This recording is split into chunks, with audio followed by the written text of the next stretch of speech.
Okay, hey, if you want to learn how to make these custom pullouts for this custom vanity that I just made, I'm going to go ahead and show you how to do that in this video.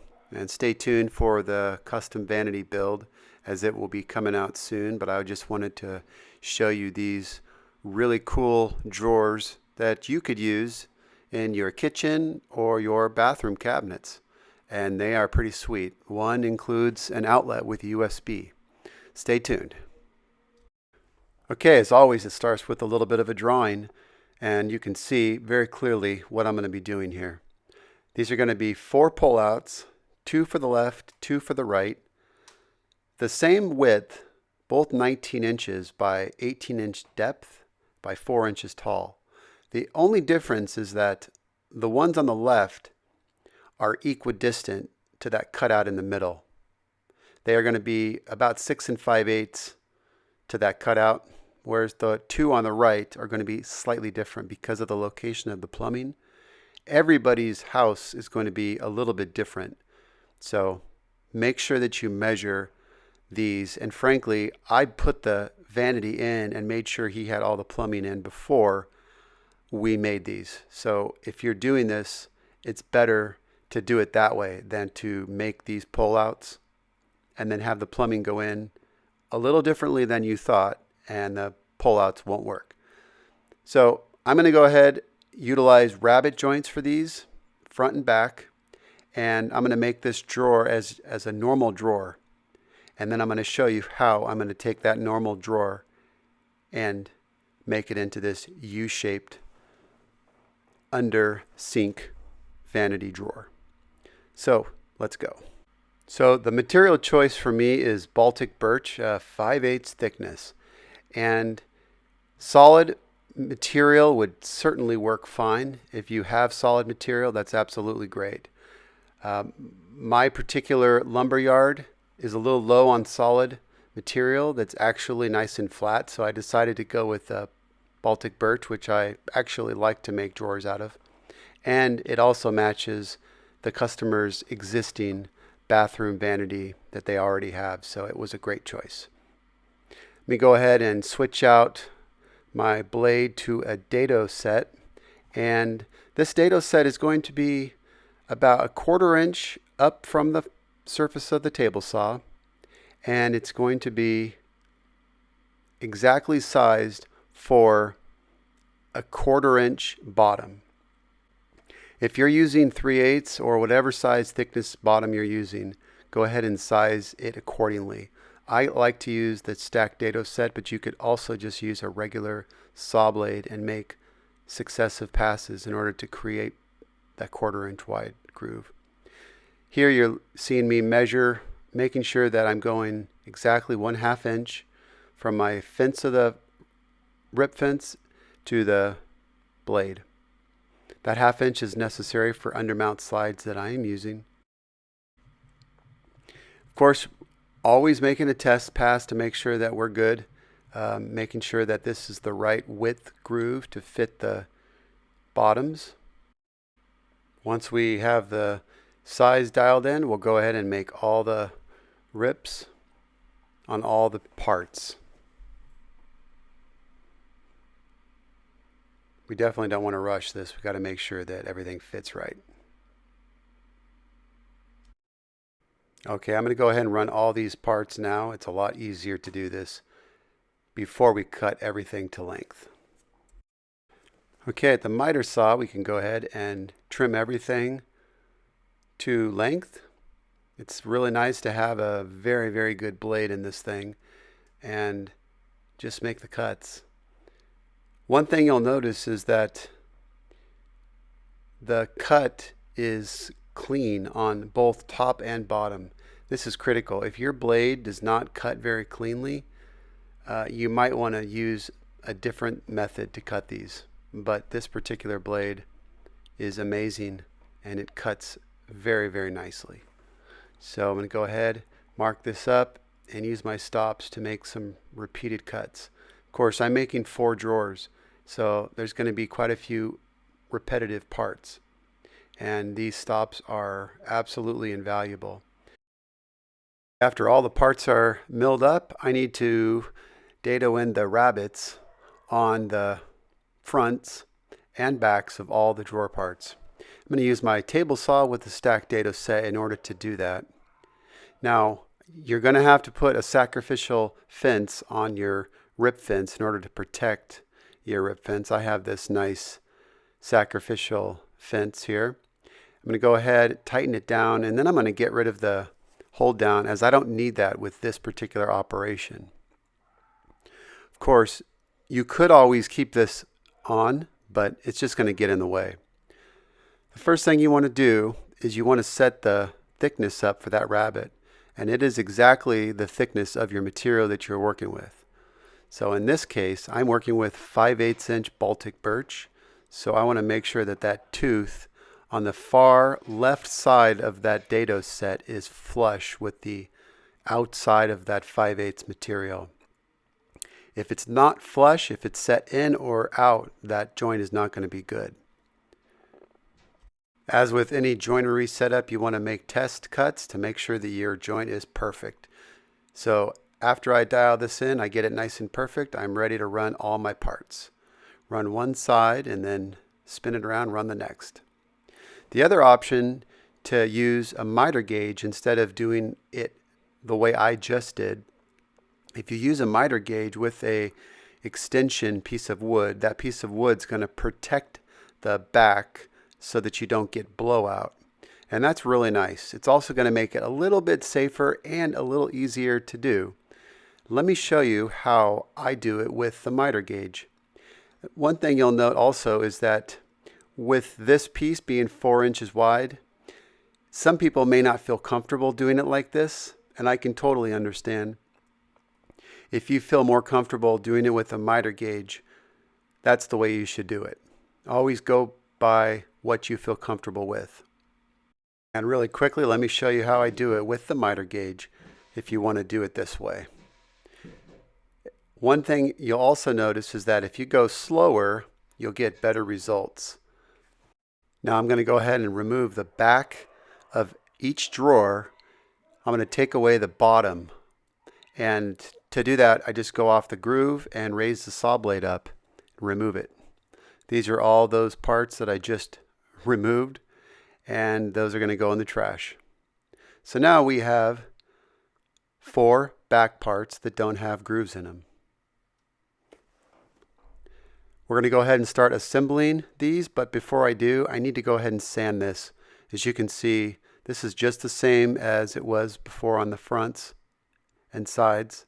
Everything has this rippled effect, and it's a terrible finish from the sander, so I want to make sure that I take my 6-inch 100 grit sandpaper and take this completely out so it's completely clear. Otherwise, the finish won't look good when it goes on. You want to do this before you assemble the drawer, obviously. It'd be tough to do if the drawer's already assembled. Now I'm ready for assembly. Go ahead, put some glue on the front rabbets, pin it in place. I'm using my 23 gauge pinner, 2 pins on each side. And I'm going to go ahead and use my cabinet squares to help me get this thing set up nice and square. Once this is done, we'll be ready to put the backs. We'll be ready to put the bottoms on. This has to be perfectly flush. If this is not perfectly flush, I will not be able to get the bottoms on very effectively. So this is one of those things you just want to make sure that you're perfect on. With this ready, I can go ahead and slide my bottoms on. These are 1/4 inch thick, and they slide pretty nicely in this groove.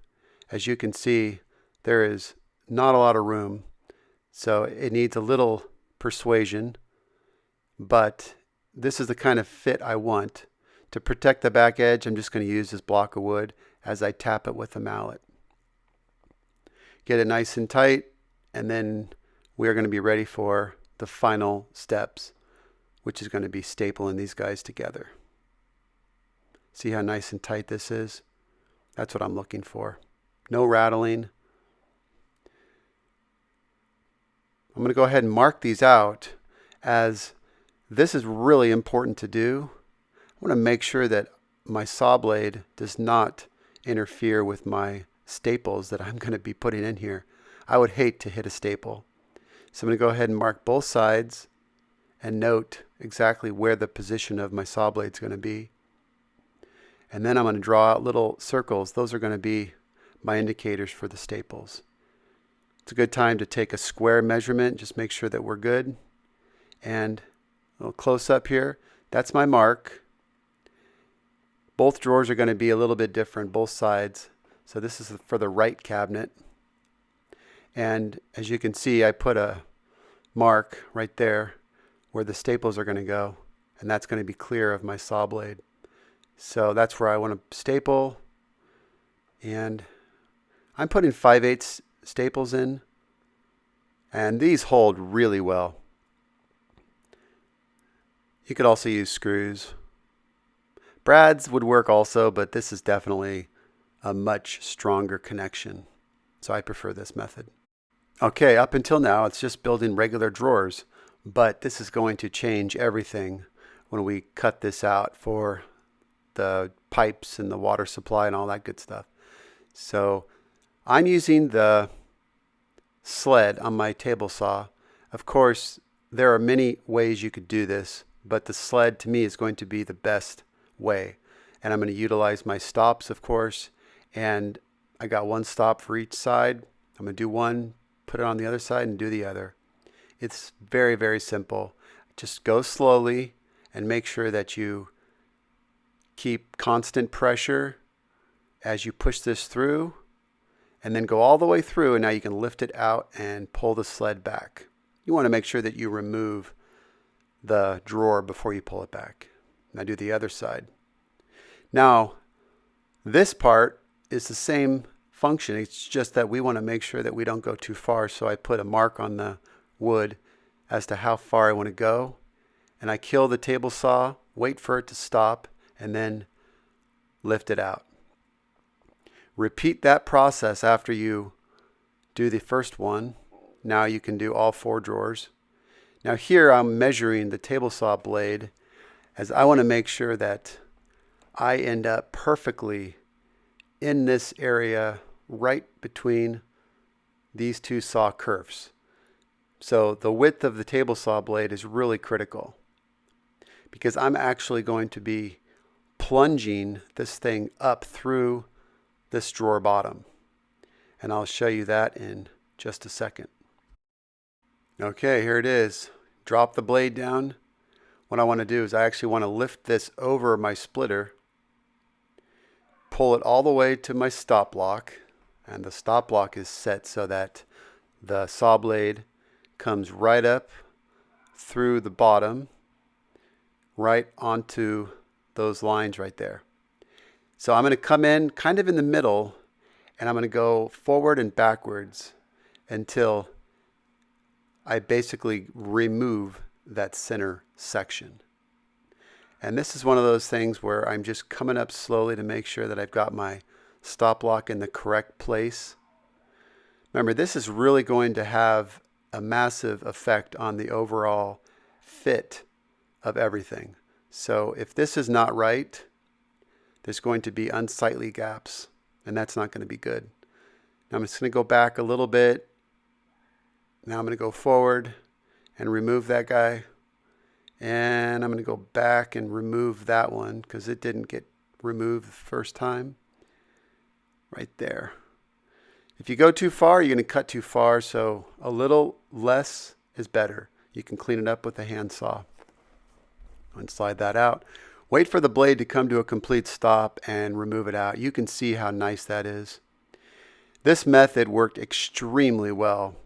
You know, other than the mess from the sawdust, is really good. I am super impressed with that result. A little handsaw action is going to take care of that. Now also, if you wonder how strong this is going to be once I cut that bottom out, look at how strong this is. Now, of course, I've got to cut all the parts. These are going to be for the cavity area where the cutouts were just made in the drawers. Very simple. Go ahead and use this handsaw to just take out that little bit that I didn't get with my table saw blade. Now, of course, this is not a flush trim saw, but this is such a small amount that it's okay. Go up and down and it just removes it really easily. Do that until it's gone and then complete the other side. Some don't need it, but some do. Now after that's done, test the fit and see how clean that is. That's what I'm going for. And this is another look at how it's going to be when those parts are in.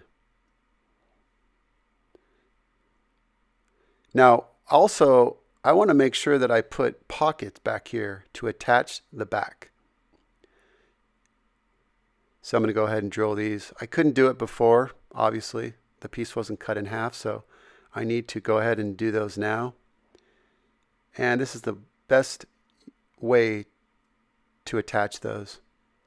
Now I'm using an old miter trick, essentially just using some tape to hold it together. Put the glue in and spread out the glue. You're going to get glue squeezed out. It's okay. Less is more, but I kind of got a little bit carried away with the glue and ended up with a little too much glue squeeze out actually. In this particular case, you don't want a ton of glue squeeze out. Sometimes when you do this method and you go to flip the miter up, the tape doesn't quite stick, but look at how nice that is. And it's absolutely holding it. I don't have to do anything except since I have this little cavity where the cutout is, I can stick this in there and it will actually clamp for me as it's drying. Okay, we want to make sure that we get glue coverage on all surfaces in here and the back so that when we put this in, it's completely strong. And of course, without the glue, the bottom would just slide out, right? So you got to make sure that you have glue here. And be very careful. Again, glue squeeze out is not going to be our friend in this case. So I've got the piece in. I'm going to put it vertical, and that's going to help me hold it nicely while I drill these screws in, drive these screws in right there. I'm pushing down really tightly so that there's a nice tight connection at the front. These pocket screws are the way to go. I'm using 1-inch screws, and make sure not to drive it too deep, otherwise they'll come through the 5/8. Wipe the glue, and that is nice. Taking a look at the final product, it's absolutely perfect. Making sure this remains flush is critical. I'm going to go ahead and sand all that when it's all dry. Oh, of course, we have the outlet left. This is important. We want to make sure that we cut out this opening to put the outlet in, and just one drawer gets it. Of course, you could have many drawers with it, but we're only doing one. That's how that's going to go. So I've just measured it, centered it in the opening, and I'm going to go ahead and drill that out. With a 1/2-inch drill bit, I'm going to start. With the jigsaw, it's important to drill the hole before you try to use the jigsaw because it's going to be difficult to get it through the material without a hole. So this is just going to be a starter hole. And you want to make sure that you do this a little far away from your edges in case there's blowout on the interior of the drawer. Now go ahead and complete the rectangle with your jigsaw. Now you could use any kind of method to cut this out, right? I mean, you could theoretically use a bunch of different methods, but really, I think the jigsaw is absolutely the way to go for this. And it gives you the ability to come in from all different directions. You just want to make sure that you utilize a very good blade, as a dull blade isn't going to cut very well, and you're going to get splinters. So you want to make sure that you have a nice sharp blade, as sharp as possible in any case. This blade is actually dull, so I'm about ready to change it out. All right, so this is my last area here, and I am done. That's a nice clean rectangle. Now, the moment of truth, tearing off the tape and exposing these joints. You can see a little glue squeeze out, and I'm going to have to sand that. To protect the bottom of the drawer, I'm using blue tape, and I'm just using my sanding block. This proved a little bit tough to do with 150 grit, so actually I changed and I put a 100 grit sanding disc underneath, as you can see there, and now I'm using that. I also changed positions of the box, much better. With the few passes, all that glue is gone. Now I want to clean up that back as well. I purposely made those joints a little bit heavy so I could sand them flush. And all it takes is a little bit of effort and they're nice and clean. If you don't protect the drawer bottom, you're going to scratch up that nice finish when you sand it. So it's much better to protect it, and you can see just how nice this is. That is great. I'm not 100% perfect on this at the front, but doggone it, it's really good. And I'm going to say the customers are going to be absolutely thrilled with this. And it is ready for the job site. One final thing we got to do is sand this bottom. I can't leave that rough and with glue residue, so I'm going to go ahead and sand it, and that is much better. And now while I've got it there, I might as well get ready for my drawer slides. I'm using my jig, and if you haven't seen my video on how to make this jig, I recommend you watch this. I use it for every job that has drawer slides. And of course, you've seen this a million times. Pre-drill for these screws, even though they're 5/8, just want to make sure that you don't split out the drawer fronts. That's it. Now we can add the outlet. I'm using a dark brown screw. It looks nice. Okay, so this is all ready to go to the job site, and I will be showing you the installation of this with the installation of the vanity, and that will be coming up shortly. So stay tuned for that. Do me a favor, go ahead and hit that like button, and make sure if you haven't already, subscribe to this channel. And again, thanks for watching. I really appreciate it, and let me know if you'd like to see anything specific. Of course, as always, have a great day.